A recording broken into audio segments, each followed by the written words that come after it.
اینجا عمارت زیبای کلاهفرنگی در شهر زیبای بیرجنده. ما به استان خراسان جنوبی اومدیم. میخوایم پا بزنیم داخل این عمارت بسیار زیبا که قدمت 300 ساله داره.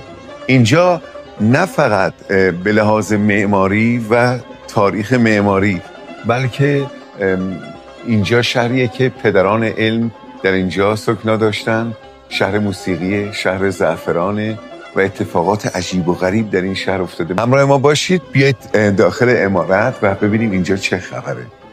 یه حوضچه میانی در یک عمارت چند طبقه که مخروطی به شکل کلاهفرنگی بالا رفته. خواهش میکنم این لوستر زیبا رو هم بگیری.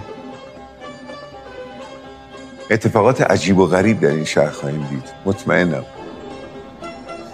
زیر آسمان ایران رو از شهری میخوایم این دفعه برای شما تقدیمتون کنیم و اجرا کنیم که در اون مردمانش و کشاورزانش هنوز پیش از طلوع آفتاب با فانوس میرن سر زمین تا زعفران تازه بشینن تقدیم هموطنان کنن.